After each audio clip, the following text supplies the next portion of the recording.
Let's look at some examples of surface area. And when I say surface area, I mean that I'm calculating the area of all of the faces or all the surfaces of a prism, of a figure, and I'm adding all those areas together. So while that might not be hard, it might be kind of not difficult, there's definitely a complicated process, and you have to keep track of all these areas. So we'll be using our area formulas for this. And also surface area is worth writing down. Surface area just means, again, add up the areas of all the faces. And that works well for prisms, pyramids, anything kind of like that. If I have a sphere, the formula is going to be 4 times the circuit formula, 4 pi r squared. And if you have a cone, that one gets sort of a special formula as well, and we'll look at that later. So let's kind of start with the basic here. Basic, just rectangular prism. Right here for number 7 for me. And what I'm going to do is just kind of start by imagining what would this look like if I unfolded or unpeeled the shape. If I took this rectangular prism and just kind of unfolded it into its net. And drawing the net can help us just kind of keep track of all the faces. Right, so I've got the top and the bottom face here. I'll have the front and the back, and also the left and the right. So I'll end up sort of with 6 different faces here. So for the front face is just sort of this one, which is plainly, there we go, plainly visible.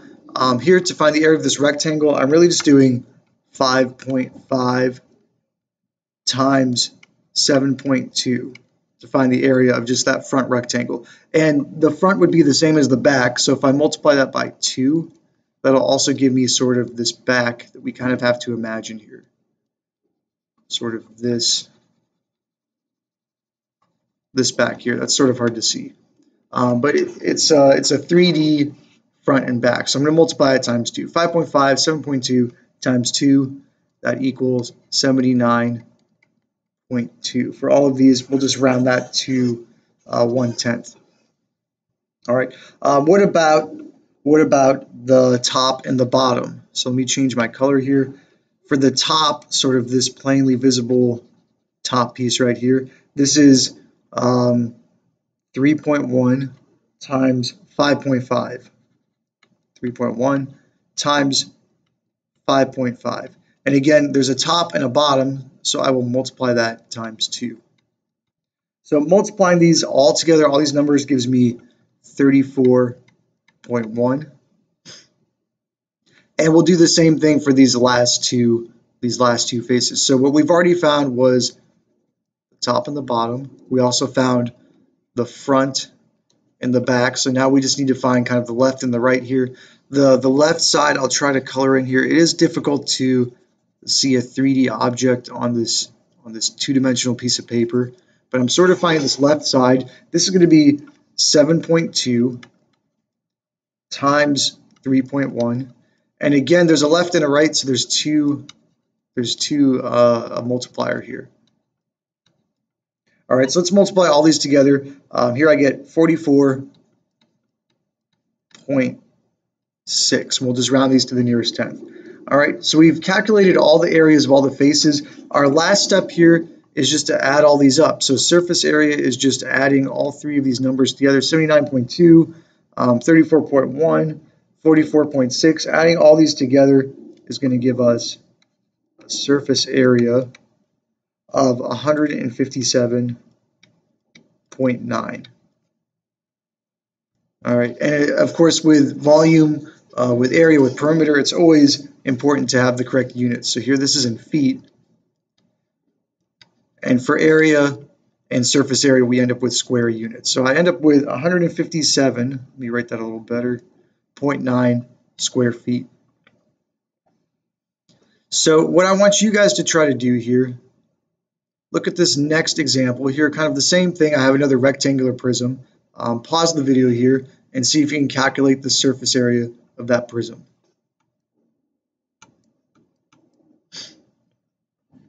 All right, so hopefully you paused here, hopefully you worked out this. Let me just go ahead and show you how I did mine.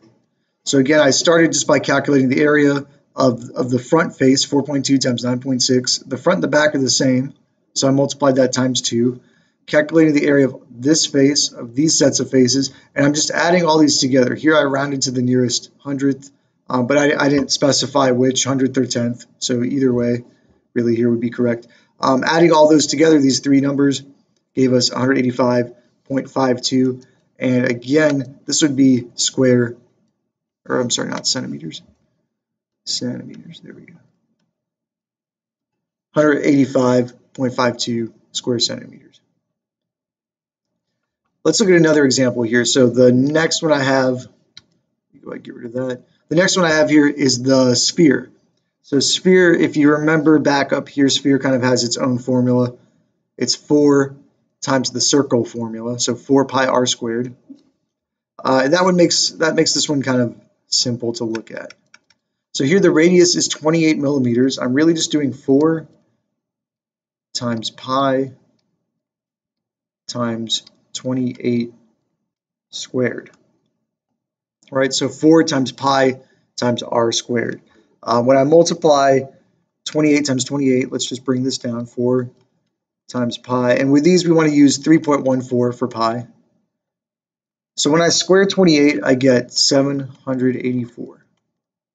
All right, and this is what we want to multiply together. So I'm multiplying 4 times 784 times 3.14. This is going to give me 9,847.1 millimeters square. So I'm rounding here a little bit. If you're off by just a tiny amount, that's fine. But you should get something close to that. All right, so that's a sphere. That one's kind of easy because it has its own formula. Let's look at some more here. All right, so number 10, here I've got a pyramid. And just like before, it might be kind of helpful to draw yourself the net. If I unfolded this pyramid, right, I'd have the square, and then I would have 4 triangles that are all the same. Okay, so what I really need to do here is just first calculate the square, and then I need to calculate one of these triangles and multiply it times 4. And that's what we're going to do. So let's start off by calculating the triangles. So you know your formula for area of a triangle is 1/2 base times height. So the base here would be 10. The height would be 16. That's the area of your triangle. We're going to multiply that by 4 because there's 4 triangles. All right, so let's do 1/2 times 10 times 16 times 4. This gives me 320.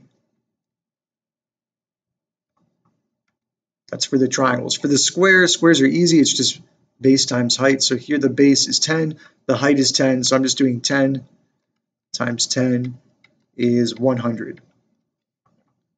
All right, and again, surface area means just add up these surfaces. So I'm just adding 320 plus 100. For this, I end up with 420 centimeters squared. All right, again, don't forget those units. Sometimes it's easy to confuse them, but here I want to use square units. What about number 11? Here, this gets kind of tricky. So here I've got a cylinder, and I might want to just, again, imagine kind of unraveling that cylinder into its net. I would have a circle, sort of a rectangle that wrapped around it, and then another circle. So I first need to figure out the area of these circles. They're going to be the same, and then calculate this rectangle here. Let me just draw that up there for you. Okay, so what I'm doing here is let's just start with pi r squared for the area of the circle. This is going to be pi. The radius is 18. There we go, pi times 18 squared. And I'm going to times this by 2. But let's just calculate that first.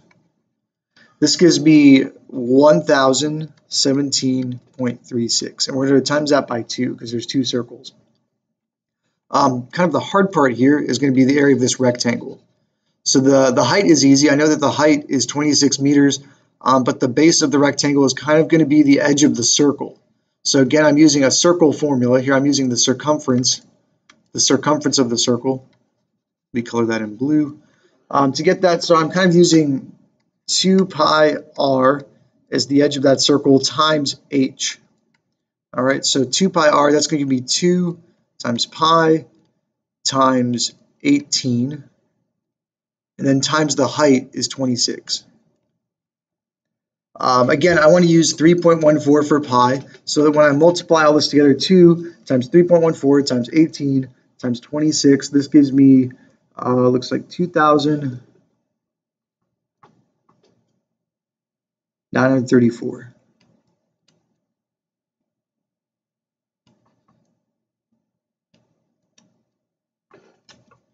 All right, and again, this is what we're adding together. So I need to add this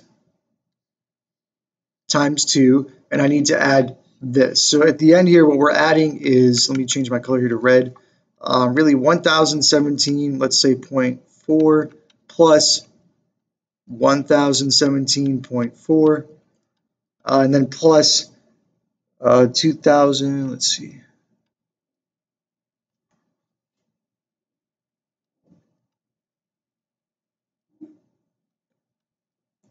There we go. This is what we're adding up here. We're adding all these numbers together. So adding all these surfaces, all these faces, I end up with 4,973 let's see, 0.7. And this would be meters squared. All right, so that's number 11. Definitely kind of a tricky one there. Our last one here, I think, is sort of the hardest one. This is cone. So we're going back to use our cone formula. This is pi r squared for the circle plus pi r length. So this is different than height. Length, this is height right here, but length is going to be kind of this slanted diagonal, or really the hypotenuse of this triangle. All right, so the first thing I want to do for this, let's use green. The first thing I want to do is calculate what is the length of the cone, or what's the length of that hypotenuse. So here I'm using Pythagorean theorem, 13.1 squared plus 5.2 squared, and that's going to equal, let's say, L squared, or you could say C squared, whatever you want to use. So what I'm going to do is square these, add these together. I end up with 198.65 is equal to length squared. And what I need to do to get rid of that squared is to square root both sides. All right, so square rooting that, I get 14.1.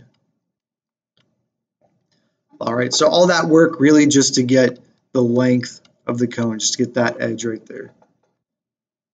So from here, I can use my cone formula. The cone formula is pi r squared for the, here we go, for the base. So pi times 5.2 squared for the base, for that circular base.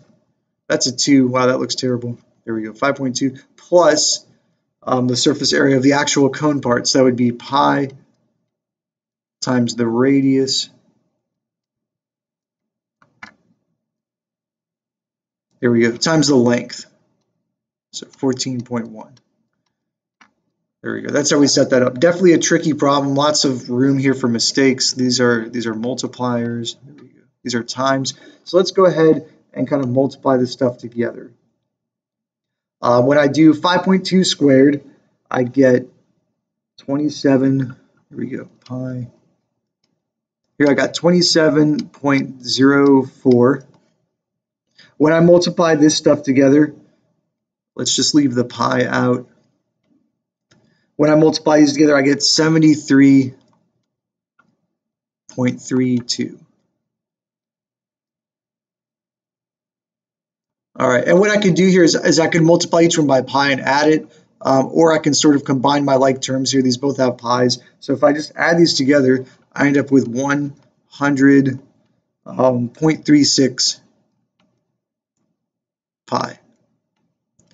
All right, so I can kind of combine my like terms here since these both have pi's in them. And my last step, I'm going to use 3.14 for pi, multiply that times 100.36. So your last step here, you should get 315.13. All right, this the units here are feet, so our surface area is going to be square feet.